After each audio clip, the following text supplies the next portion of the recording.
you guys don't know that I was unprepared for. In this case, the whole idea of what the world is like and how it operates seems to be missing from some people. Won't say who, though. So I want you to imagine this circumstance, if you can. And I'm going to try and be careful in my drawings here.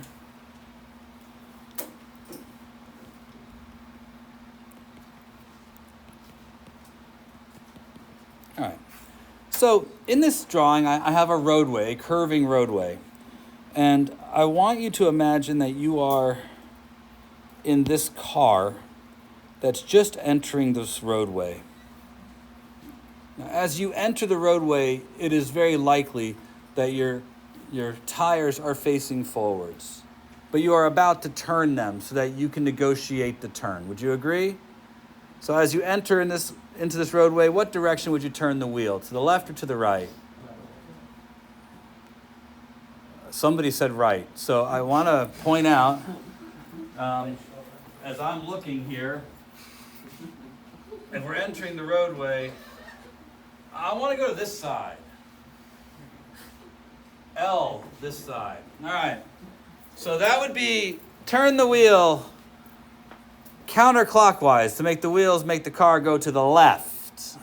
Whoever you are who said right, I hope the person next to you can tell me later who you were, because I know you'll never admit it. Now, at the instant we look at the car, it has a velocity in this direction, which I've been calling the tangential velocity. It is tangent to the path upon which you're traveling. And at this instant, if I wanted to know the speed of the car, I'm using my vocabulary carefully. So Zach, pay attention. I'm using my vocabulary carefully. And so I built you up a minute ago, but I will have no patience for not knowing your vocabulary. Speed is how fast the car is going. It's not what direction the car is pointed. It's how fast. You can look at the speedometer at any moment and not know where you're going, but know how fast the car is moving. So let's say that your job is to keep the car traveling at the same speed. It will not be able to negotiate this street traveling at the same velocity, but it can negotiate this street traveling at the same speed. Everybody understand the difference, right? Now, it seems clear to me that the only way the car is going to negotiate this first turn is if you turn the wheels in such a way that it makes the car turn to the left, right? But then you'll straighten out for a moment before you prepare to make the car go to the right. And then, of course, you'll straighten out for a quick moment before you have to go back to the left. Is that what you see here? That's what I see. That at this instant, the car is going to have an unbalanced force in this direction in order to cause the direction of the velocity to change until such time that the car makes it, say, to here, where the car's tangential velocity is more aligned with the street. For the time that the car is traveling along this section of road, it won't need an unbalanced force to the left or the right in order to maintain its velocity down the road. But eventually the car will be over here, where it will need to have a unbalanced force acting on the car this way to change that tangential velocity that's this direction so that it bends it more to point down that road. In each case, these blue arrows that I've drawn here represent the tangential velocity, the velocity that is occurring at that moment, which is tangent to the path that you're traveling on. If the path is curved, it's truly a tangent. If the path is straight, it lies along the road. Now, I'm bringing all that up because if I was interested in figuring out how much force would be necessary to move this car, then it's likely that I would probably want to use an expression for centripetal acceleration that is related to the speedometer. Right? How fast the car is traveling. Now, it is possible for me to connect a line from the car to the center of curvature someplace. And with that, consider how fast the car is traveling in an angular velocity fashion. But have you ever referred to the speed of your car in radians per second? This seems like the wrong way to try and figure out how much centripetal acceleration there is. Although I know that there are two ways to calculate it, it seems ridiculous to try and convert the car's linear speed into an angular speed, because there seems to be very little angular about its motion. The speedometer isn't an angular velocity. It's clearly in a linear velocity. It makes the most sense.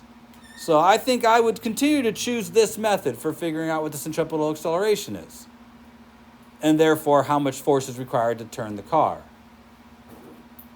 Now, I contrast this. I want to stay on the road, and I know that friction is providing it. I could probably use that information to figure out what is the maximum available frictional force. And from there, tell myself I better keep the speedometer under a certain speed. For if I exceed that, there may not be enough friction to allow me to make that turn. In all circumstances, I'm coming back to, it doesn't really matter which velocity you use, but in all these circumstances, there are going to be some limits. Some external force has to cause this object to change direction. So, to me, the question of which velocity to use, moot. Pick the easiest one. All right. With a horrifying ride known as a Ferris wheel.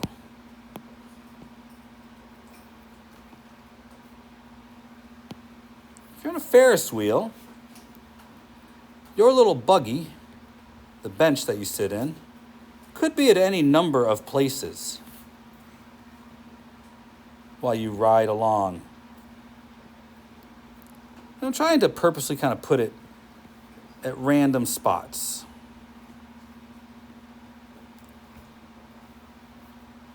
Do you agree that if you're on the Ferris wheel, you could be at any one of these spots?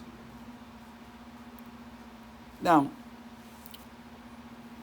should I be on the Ferris wheel, it is very likely that at any moment, the person would have a tangential velocity that would match these blue arrows.